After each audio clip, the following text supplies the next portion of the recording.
नमस्कार. श्री स्वामी समर्थ. माझ्या सगळ्या गोड यूट्यूब फॅमिलीचं माझ्या यूट्यूब चॅनलमध्ये मी शर्मिला अगदी मनापासून स्वागत करते. आजचा दिवस तुम्हाला खूप छान जावो ही स्वामी महाराजांच्या चरणी प्रार्थना करते आणि आपल्या आजच्या नवीन व्हिडिओला सुरुवात करते. उद्या बुधवार 29 जुलै आणि या दिवशी आलेली आहे गुरुपौर्णिमा. जी पौर्णिमा आषाढ महिन्यामध्ये येते त्या पौर्णिमेला गुरुपौर्णिमा असं म्हटलं जातं. या पौर्णिमेला व्यास पौर्णिमा असं देखील म्हणतात, कारण याच दिवशी महर्षी व्यास यांचा जन्म झाला होता. गुरुपौर्णिमा गुरु आणि शिष्य यांच्या पवित्र नात्याचा सन्मान करण्याचा हा दिवस आहे. म्हणून या दिवशी आपल्या गुरूंना भेटून त्यांचे आशीर्वाद घेतात आणि त्यांच्या प्रती कृतज्ञता व्यक्त करतात. आषाढ महिन्यात येणारी गुरुपौर्णिमा ही आध्यात्मिक मार्गावर चालण्यासाठी विशेष महत्त्वाची मानली जाते. वर्षातील हा काळ आषाढ महिन्यातील पौर्णिमेचा दिवस हिंदू पंचांगातील सर्वात महत्त्वाचा दिवस आहे. या दिवशी गुरूंचा सन्मान केला जातो, जे आपल्याला अज्ञानाच्या अंधारातून ज्ञानाच्या प्रकाशाकडे आणतात. हा कृतज्ञता, चिंतन आणि आध्यात्मिक दीक्षेचा एक अतिशय विशेष दिवस आहे. वैदिक ज्योतिषशास्त्रानुसार गुरु आणि शिष्य यांच्यातील नाते सर्वात महत्त्वाचे आहे. याचे कारण असे की गुरु हे गुरुग्रहाचे प्रतिनिधित्व करतात, जो आपल्या जीवनावर सविस्तर आणि ज्ञान आणतो. अशा या गुरुपौर्णिमेचा प्रारंभ 28 जुलैला सायंकाळी 6:18 होणार आहे आणि या पौर्णिमेची समाप्ती 29 जुलैला रात्री 8:05 होणार आहे. उदय तिथीनुसार 29 जूनला म्हणजेच उद्याच गुरुपौर्णिमा साजरी केली जाणार आहे.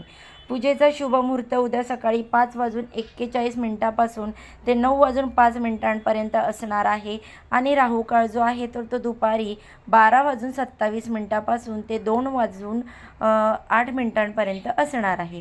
या राहुकाळामध्ये आपल्याला चुकूनही आपल्या गुरूंची पूजा सेवा जी आहे तर ती करायची नाही, कारण राहुकाळ हा कोणत्याही पूजेसाठी आणि सेवेसाठी वर्ज्य केला जातो. तर हा राहुकाळ सोडून तुम्ही उद्या दिवसभरामध्ये कधीही आपल्या गुरूंची सेवा जी आहे पूजा आहे तर ती करू शकता. तसेच गुरुपौर्णिमेचा दिवस भगवान विष्णू आणि माता लक्ष्मी यांना देखील समर्पित असतो. या दिवशी माता लक्ष्मी ही पृथ्वीवरती जागृत अवस्थेमध्ये भ्रमण करत असते. तिची सेवा उपासना उपाय करणाऱ्यांना ती धन धान्य समृद्धी ऐश्वर्य प्रदान करत असते. गुरुपौर्णिमेचा दिवस धार्मिक दृष्टीने खूप महत्त्वाचा मानला जातो आणि म्हणूनच या दिवशी ज्योतिषशास्त्रामध्ये करण्यासाठी काही प्रभावी उपाय आणि सेवासुद्धा सांगितल्या जातात. आज व्हिडिओमध्ये मी तुम्हाला एक अत्यंत प्रभावी असा उपाय सांगणार आहे. तर उद्या सकाळी आपल्याला आपल्या घराबाहेर एका ठिकाणी कसा दिवा लावायचा आहे. हा दिवा लावल्याने शत्रू घरी येऊन तुमची माफी मागेल. 7 पिढ्यांचे दारिद्र्य नष्ट होऊन पैसा धन संपत्ती घरात भरभराटी होईल. कुटुंबाची मुलांची पतीची अगदी भरभरून प्रगती होईल. घरात अखंड लक्ष्मी नांदेल.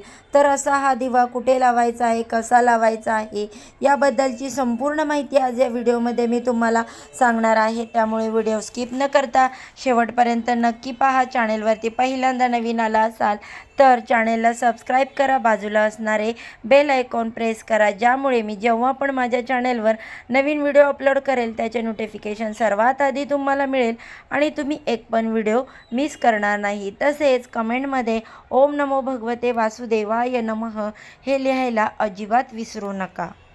उद्या गुरुपौर्णिमेच्या दिवशी ज्या घरामध्ये हा उपाय केला जाईल त्या घरात अखंड लक्ष्मी नांदेल. हा उपाय केल्याने तुमच्या घरामध्ये तुम्ही स्वतः बदल बघू शकता. तुमच्या घरामध्ये ज्या काही अडचणी चालू होत्या किंवा काही किरकिर चालू होती, जी काही भांडणे सुरू होती, तर ती कुठेतरी कमी झालेली तुम्हाला नक्कीच दिसून निघतील. बऱ्याच वेळा तुम्ही बघितलं असेल की आपण दुसऱ्याच्या घरी जातो तेव्हा तिथे गेल्यानंतर तुम्हाला खूप प्रसन्न वाटतं. त्या घरामध्ये त्या लोकांमध्ये तुम्हाला थांबावं असं वाटतं, परंतु तिथून आपण आपल्या घरी आल्यानंतर आपली अचानक चिडचिड वाढते. आपल्या स्वतःच्याच घरामध्ये आपल्याला थांबावं असं वाटत नाही. सारखं आपल्याला झोपून राहावं असं वाटतं. आपल्या घरामध्ये काहीतरी निगेटिव्हिटी आहे, काहीतरी नकारात्मकता किंवा काहीतरी दोष आहे असं तुम्हाला सतत जाणवत असतं. तर या ज्या काही गोष्टी तुमच्या घरामध्ये सुरू आहेत तर त्या कुठेतरी कमी होतात, तुम्हाला नक्कीच जाणवेल. इतका प्रभावी हा उपाय आहे. हा उपाय तुम्ही करता तेव्हा तुमच्यामध्ये जे काही वाईट विचार सुरू आहेत तर ते नक्की 100% कुठेतरी कमी होताना तुम्हाला दिसतील. तसेच गुरुपौर्णिमेच्या दिवशी म्हणजेच लक्ष्मी प्राप्तीच्या दिवशी आजचा हा जो उपाय आहे तो तुम्ही श्रद्धेने तुमच्या घरात जर केला तेव्हा तुमच्या घरामध्ये बरकत ही कायमची राहील. तुमच्या घरामध्ये सुख शांती टिकून राहील. घरामध्ये ज्या काही आर्थिक अडचणी सुरू होत्या तर त्या नक्कीच दूर होऊन तुम्हाला भाग्याची, नशिबाची आणि माता लक्ष्मीची साथ मिळेल. साक्षात धनाची देवी माता लक्ष्मी ही तुमच्यावरती प्रसन्न होईल. जर आपण हा उपाय आपल्या घरात या शुभ आणि पवित्र दिवशी जर केला तर घरातील सर्व सदस्यांचे प्रगतीचे मार्ग खुले होतील. कुटुंबाची, पतीची, घराची भरभरून अशी प्रगती होईल. प्रत्येक कामामध्ये पतीला यश मिळेल. घरामध्ये सर्व गोष्टी ज्या आहेत तर त्या चांगल्या घडू लागतील, शुभकार्य घडू लागतील. तर बघा आता हा उपाय कोणता आहे आणि तो कसा करायचा, कोणत्या वेळेत करायचा याबद्दल आता आपण माहिती जाणून घेऊयात. बघा, दिवा हा खूप महत्त्वाचा आहे. दिव्याशिवाय कोणतीही पूजा ही अपूर्ण मानली जाते. दिवा म्हणजे प्रकाश, ज्ञान, सकारात्मकता आणि भक्तीचं प्रतीक आहे. म्हणून या पूजेमध्ये दिवा हा अवश्य लावला जातो. दिवा हे घरातील दारिद्र्य, गरिबी दूर करत असते. म्हणूनच हा दिवा आपल्याला गुरुपौर्णिमेच्या दिवशी आपल्या घरामध्ये लावायचा आहे. तर उद्या बुधवारी सकाळी लवकर उठायचं आहे. उठल्यानंतर सर्वप्रथम आपलं घर स्वच्छ करायचं. तर आपल्या घराचा जो शेवटचा कोपरा असतो तिथून झाडू मारत तुम्हाला मुख्य प्रवेशद्वाराजवळ सगळा कचरा गोळा करायचा, घराच्या बाहेर टाकायचा. बऱ्याच वेळा आपण काय करतो, आपल्या मुख्य प्रवेशद्वारापासून घर झाडायला सुरुवात करतो, परंतु ते पूर्ण चुकीचं आहे. आपली घरं नेहमी ही घराचा शेवटचा कोपरा तिथून स्वच्छ करून मुख्य प्रवेशद्वारावरती घेऊन जायचं असतो. तो कचरा व तिथून बाहेर टाकायचा असं म्हटलं जातं. त्यामुळे घरातली दरिद्रता, इडापिडा जी आहे ती दूर होते. घर स्वच्छ करून झालं की अंघोळ करायची. अंघोळ करताना अंघोळीच्या पाण्यामध्ये हळद टाकून स्नान करायचं. ते झाल्यानंतर एका तांब्याचा कलश भरून घ्यायचा. त्यामध्ये शुद्ध पिण्याचं पाणी भरायचं, थोडीशी हळद, थोडंसं गोमूत्र टाकायचं, थोडंसं गंगाजल टाकायचं आणि नंतर हे पाणी तुम्हाला तुमच्या हाताने तुमच्या मुख्य प्रवेशद्वारावर जो उंबरठा असतो तर त्यावरती शिंपडायचं आहे आणि एक कपडा घेऊन ते पुसून घ्यायचं. त्यानंतर तुम्हाला सर्वप्रथम उंबरठ्यावरती हळदीचं लेपन करायचं. तर हळदीचं लेपन करतो हे आपल्या सर्वांनाच माहीत आहे. तर उंबरठ्यावरती हळदीचं लेपन करून घ्यायचं. पौर्णिमेच्या दिवशी हे लेपन करणं अतिशय महत्त्वाचं मानलं जातं, कारण यामुळे माता लक्ष्मी आपल्या घराकडे आकर्षित होते आणि नकारात्मक ऊर्जा आपल्या घरातून दूर जाते. त्यानंतर काय करायचं, एका वाटीमध्ये थोडंसं कुंकू घ्यायचं. कुंकवामध्ये पाणी टाकून त्याचा गंध तयार करायचा आणि जे हळदीचं लेपन केलेलं आहे त्यावरती डाव्या आणि उजव्या बाजूला आपल्याला स्वस्तिक काढायचं आहे. मधोमध तुम्हाला अष्टलक्ष्मीचं प्रतीक काढायचं आहे. अष्टलक्ष्मीचं प्रतीक कसं काढायचं, तर आपल्या उजव्या हाताच्या करंगळी जवळची जे बोट असतं तर त्याने आपल्याला उंबरठ्यावरती बोट जे आहे ती ओढायची आहेत. 8 बोटं ओढायची. अष्टलक्ष्मीच्या पहिल्या लक्ष्मीचं नाव घ्यायचं, एक बोट ओढायचं. दुसरं नाव घ्यायचं आदिलक्ष्मी. अष्टलक्ष्मीमध्ये बघा वेगवेगळ्या प्रकारची लक्ष्मीची नावं आहे. धनलक्ष्मी, संतानलक्ष्मी, वीरलक्ष्मी, विजयलक्ष्मी असं प्रत्येक लक्ष्मीचं नाव घेत घेत अष्टलक्ष्मीचं प्रतीक म्हणून 8 रेषा ओढायच्या आहेत. त्यानंतर तुम्हाला त्याच्यावरती हळदी कुंकू अक्षता अर्पण करायचं आणि एक दिवा घ्यायचा. मातीची पणती असेल तर ती घ्या. त्याच्यामध्ये दुहेरी कापसाची वात घालायची. त्यामध्ये शुद्ध गाईचं तूप घालायचं. वात लावताना ती लाल पिवळी करून घ्यायची. हळद कुंकू लावून ती तुम्ही पिवळी बनवा आणि अशी वात त्या दिव्यामध्ये लावायची. आता हा दिवा प्रज्वलित करून उंबरठ्याच्या मधोमध लावायचा. अगदी अर्धा पाऊण तास दिवा तेवत राहील एवढं तेल तुम्हाला त्याच्यामध्ये टाकायचं. दिवा स्वतःहून विझवू नका, तो आपोआप शांत होऊ द्या.